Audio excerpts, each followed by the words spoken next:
This is Bowflex, an entire gym in one easy-to-use machine. So powerful, it delivers over 60 health club quality exercises with up to 410 pounds of resistance, all in the convenience of your own home. Bowflex is real. The results are real. The question is, are you ready for Bowflex? WSCC TV New Haven presents Shrink Yourself with your host, Louis Crescenti. Hello, and welcome to Shrink Yourself, a show that each week tries to bring you just a little bit closer to insanity. On today's program, we'll be addressing one of the nation's many drug abuse problems, more specifically, one which has surfaced recently and affecting the middle-aged female population quite considerably. Curiously enough, even more than the younger generation. And that problem is Valium abuse, and the much-debated possibility of its addiction. Here to comment on the issue is Dr. Deniss Dobronte, Doctor of Psychology, founder and director of the New Haven Center of Psychological Associates. Dr. Dobronte, welcome to Shrink Yourself. It seems that for years, Valiums have been being prescribed by physicians under the pretense that they're helpful and at the same time virtually harmless. Would you like to comment on that at all? Well, that's a very true statement, Louis. Many physicians overprescribe Valium in 2 heavy and 2 milligram. Prescribe in 10 milligram, 5 milligram, and 2 milligram. And they usually don't consult a psychiatrist or a psychologist when appraising or trying to determine the criticalness of the medication. Exactly what are Valiums prescribed for? Really for no illnesses at all.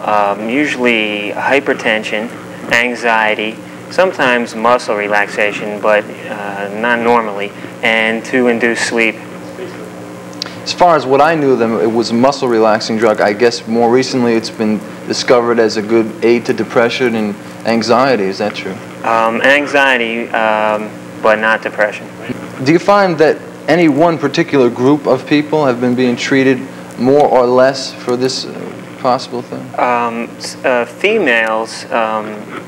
Middle-aged housewives? Yes, because they are more willing to admit that they feel tense than the male population, and thus they usually get the prescription. Does it seem to be some sort of a breakdown in the nature of the body, chemistry-wise?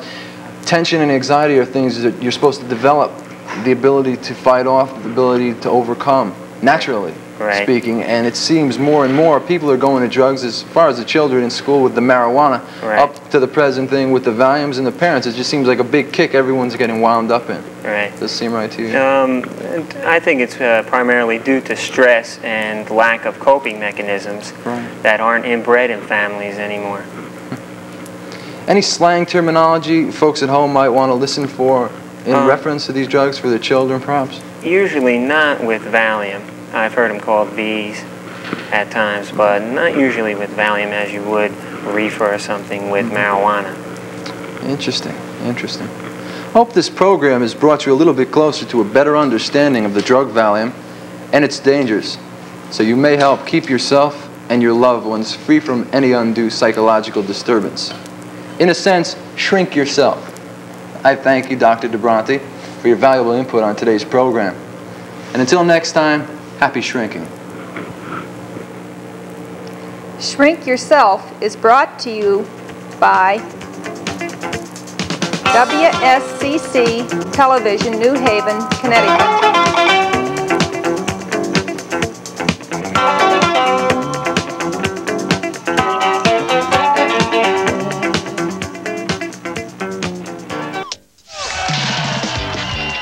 Imagine what the Journal could do for you. It's now easier to get the Journal to help you. Get 8 weeks of the Wall Street Journal for just 38 cents a day. That's 50% off the regular rate. Call 800-313-1600. That's 800-313-1600.